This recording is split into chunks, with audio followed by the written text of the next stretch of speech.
In today's video, I'm gonna have a look at 5 AI slop products from the original pioneers of slop, random AliExpress sellers. Doobie, you're doing it right now! Oh, for the love of God, I can't take it anymore. But you just responded in English.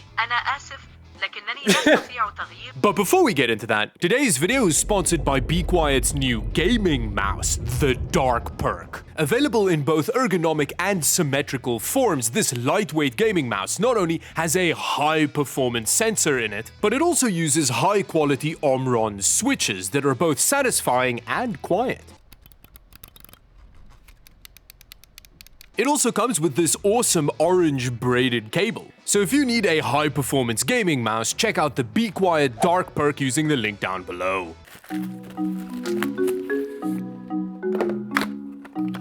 Oh, that is a smell that's come out of there. It looks like a little silly putty jar. And then a very short USB-C to USB-A cable. We don't get a wall wart with it, so that's something to bear in mind. It's so tiny, it keeps getting smaller and smaller. I thought this was gonna be like a box that you can put on a thing. It's so little. And very 3D printed, so that's the first thing that you can notice about it. This little box is called the Lynn AI, which according to its packaging can do standard LLM stuff, but now in the highly desirable form factor of a crappy 3D printed Mattel answering machine. And they clearly went to the Apple mouse school of design because the charge port is on the bottom of the device, which is always lovely to see. Wow, that is a way more crappy looking little thing than I was expecting. Next, let's try a bigger package because I was so disappointed by the tiny size of that one, which is very much what she said to... Oh, wow, they took protecting this thing very seriously. Oh, this is the thing that I'm like the second most excited about. It's a little AI dog robot thing. I love how despite all of the protective packaging, the box still got curb stomped. Did this happen before they shipped it? I can't imagine that it took this much damage considering that it was covered in 3 kilograms of bubble wrap. Wow, it's really terribly packaged in here. There's just like a random bit of foam core, I guess is what you call that. And then there is a power brick, so we get a wall wart with this one. But the actual robot is also, wow, very clearly 3D printed and a little damaged. Look at that! It is, I guess, still a variation of like a box that talks AI at you, but this one has limited mobility, which makes it way cooler. I feel like they very deliberately put the charging port here as opposed... No, never mind, we're gonna leave it there. But aside from the 3D printing quality that looks like I did it, it's got a face!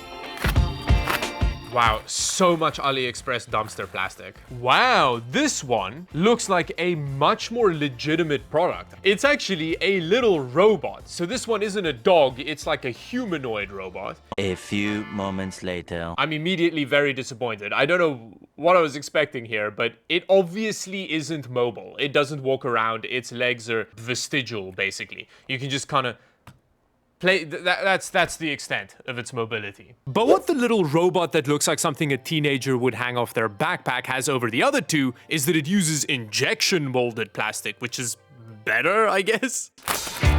Now this might be the one that I'm the most excited about because it's probably the most ridiculous of all of these products. It's a little AI plant pot. We get different kinds of paving pebbles with this AI toy and a charging cable. Now straight off the bat, again, it's a lot smaller than I was expecting it to be. Like, you're not going to be able to fit a hella plant in here.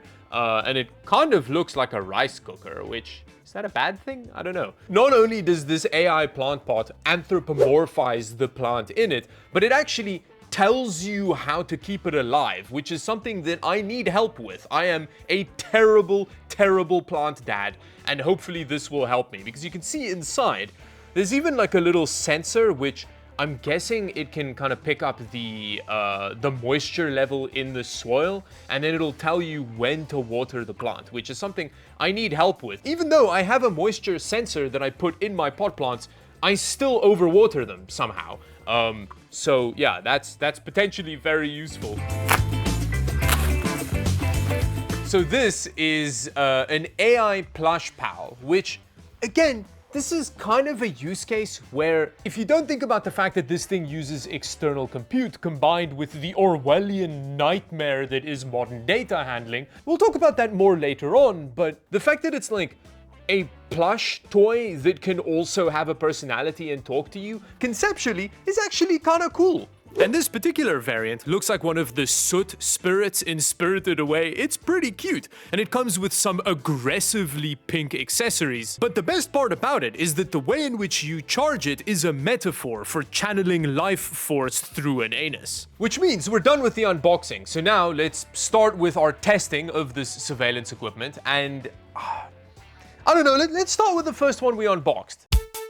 We're starting off with the little Lynn AI, which is an LLM interface device, I guess is the best way to refer to it, based on DeepSeek. I think all of these toys are actually based on DeepSeek, which makes complete sense. With this specific one, they've kind of plastered the personality of an anime schoolgirl on it. And I'm not exaggerating when I say, this is the most annoying LLM personality I've ever interacted with. It speaks like a 14-year-old that's just read Twilight for the first time and now thinks it's a poet. It triggers this deep instinct in me to just go and get milk. It's so annoying. And as far as I can tell, you can't change the personality on it. I asked, and it was real offended by the question, insisting that it's some unique being that needs to be preserved, which enraged me even further. I just feel like it being annoying is a pretty big flaw for a thing that's designed to bait you into befriending it, because it just does standard LLM stuff. You can talk to it about your day, you can have it set reminders for you. They're really excited about its bedtime story functionality. You might also have noticed that I accidentally bought the Arabic version of it. Most of the time it does let me change it back to English, but sometimes it says that it can't change to English in English, which is a bit annoying. I'm not able to change language. I can only respond in Arabic. But you just responded in English. أنا آسف لكنني لا أستطيع تغيير اللغة. And then it just changes back. Now, something that I do actually really like about the Lynn is that it doesn't have any activation words. For you to use it, you have to quick press this top middle button. And then when you're done talking and interacting with it, you just tap that button again and it stops listening to you. Which means, in theory, unlike an Alexa, for example, it's not always listening to you. Having said that, this thing still makes me really uncomfortable just because of conceptually how it works. There's no way that this tiny little device locally runs the LLM on it. That's why it connects to the internet so that it can connect to a cloud server. But I don't know where that server is or who owns it or what they do with any of the data. That information isn't available on the product listing. Now, I did actually ask the Lynn what its opinion is on data privacy, and this is what it said. I don't store anything beyond what's needed for our current conversation. Think of it like a quiet chat over coffee. What we share stays between us. And once the moment passes, I let it go. Your words aren't saved, remembered, or used anywhere else. I'm here to listen, not to keep records. That's how I stay gentle and safe for everyone. Which, first off, what was I saying about how annoying this thing was? It really just speaks like a teenager that's just discovered a thesaurus. I hate it so bad. But other than that, the answer is pretty good. They say that they delete all of the data and that they don't sell it to anybody, but are they just lying about that? And it does raise some real questions behind the economics of this thing, because it cost 44 Canadian dollars with no subscription service. So it means that every time that I'm using this thing, someone somewhere is paying for compute. So does that mean that this thing is just a Trojan horse to get access to my network and like install keyloggers or whatever? I did actually have that thought, which is why I'm connecting it to the internet via a mobile hotspot on a Doogie phone, which has nothing logged in on it. For whatever that's worth. My other thought is maybe they're just going to support it until the moment the AliExpress return window closes, and then it's just going to stop working because then I have no recourse as a customer. Although I guess I could give them a 1-star review then, which would make other people not buy it. Or I don't know, maybe it's less sinister than that and they're just banking on you immediately getting bored of it and throwing it in the trash before you rake up a massive compute bill that erodes their profits. So I think the broader takeaway here is that considering that this just offers a neutered experience of any LLM you can interact with on your phone, if you really want to be emotionally manipulated into anthropomorphizing autocorrect, you should probably just use one on your phone, because you already know where that data is going. and it's to train Skynet. Next, we have to do Dawid Does Some Gardening because we have our AI pot that we need to test. And I've bought a little prayer plant to put in here. I really like prayer plants. They're really cute. We have a couple at home that Neko keeps eating. He kills them regularly. But this one is going to be protected by an AI companion. Now, I did briefly look at the manual, and it seems like the first thing we need to do is transfer the little prayer plant into this pot. I'm not sure how to do this. Do I pull you up by your base? Oh, this feels terrible. Oh, sorry, little planty.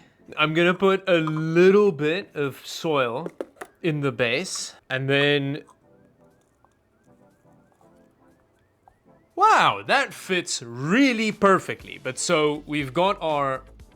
our plant. I think that's step number 1. The next step is to download the Tuya app, which I would have been very uncomfortable with if it didn't have 50 million downloads with a 4.6 star average review. So this plant pot is less Trojan-y and more Skynet-y. Again, it is battery powered, but I don't know how portable you want your pot to be. Hey, okay.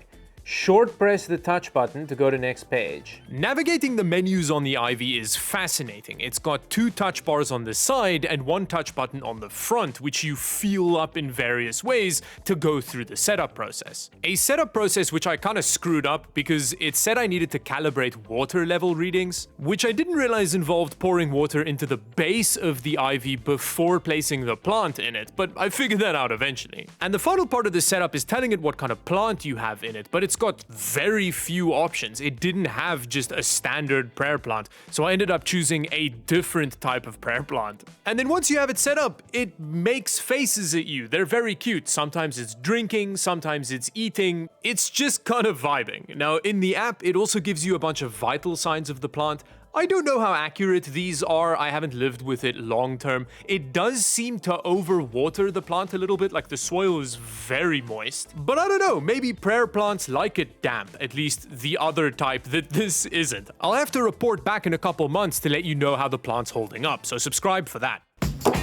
Which brings us to these two, which I would categorize alongside the Lynn AI as just an LLM interface device. Their main differentiating factor being the wrapper that they use to bait kids into kicking their parents in their last threads of sanity until they buy it for them. The little yellow robot is especially similar to the Lynn AI. It might have a different aesthetic of annoying vocabulary. Hi, nice to see you. Whoa, it's so loud. I don't store your personal info, and I won't share anything without your say-so.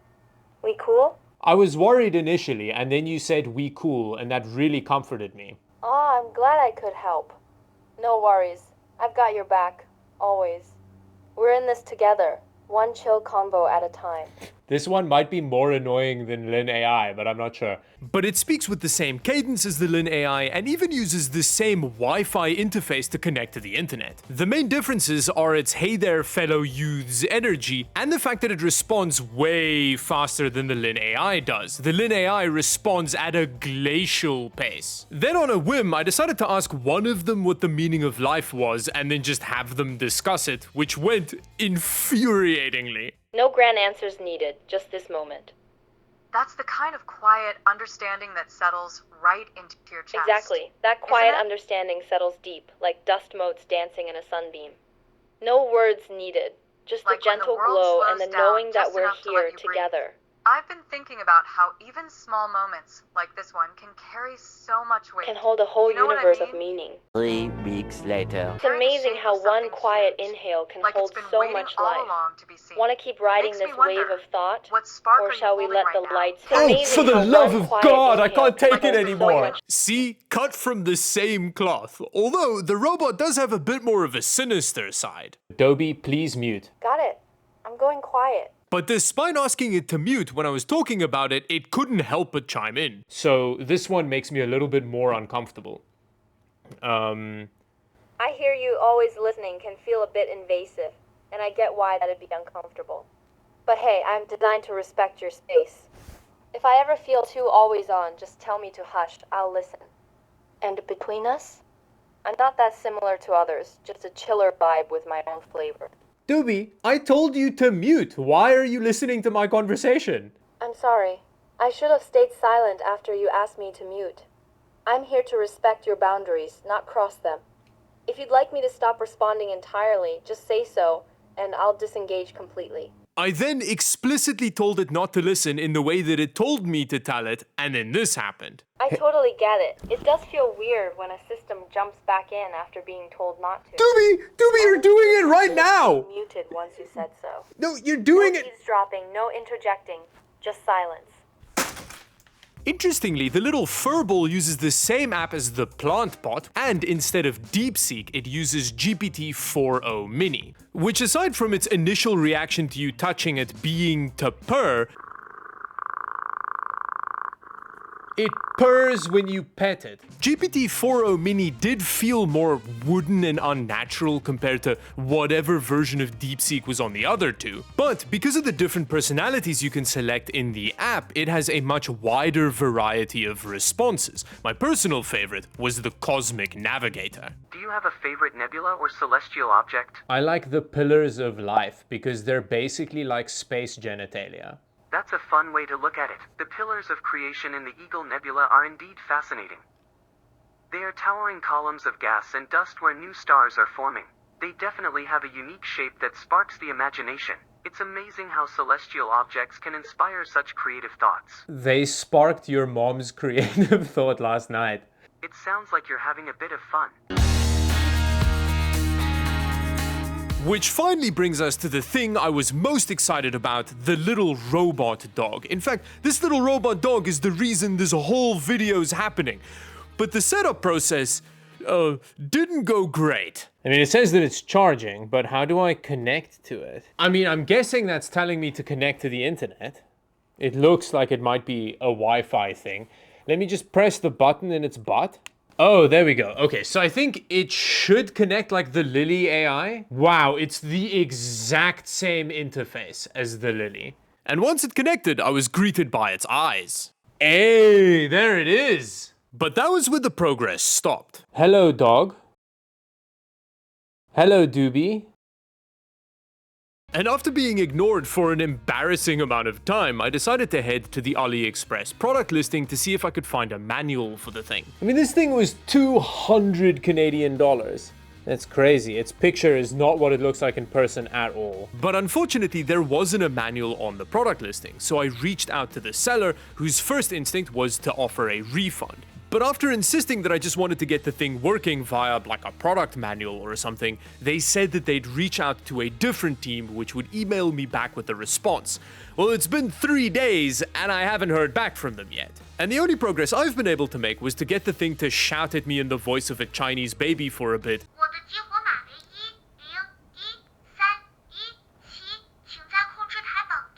Before it just started ignoring me again, and now we're just back to square one. This one felt by far the most Trojan-y of the lot. It very eagerly connected to my hotspot, and then just sat there, staring into my soul. Let me know if you want to see a video where I set up a local LLM and then try and route it through this dog. Considering my skill set, I'm sure that'll go terribly. But as it stands, I couldn't get the thing working and the seller wasn't any help. I'll pin a comment if the seller gets back to me and I get it working, but with that, it brings me to the end of the video. Thank you very much for watching, subscribe to the channel if you enjoyed the video, and until the next one, bye-bye.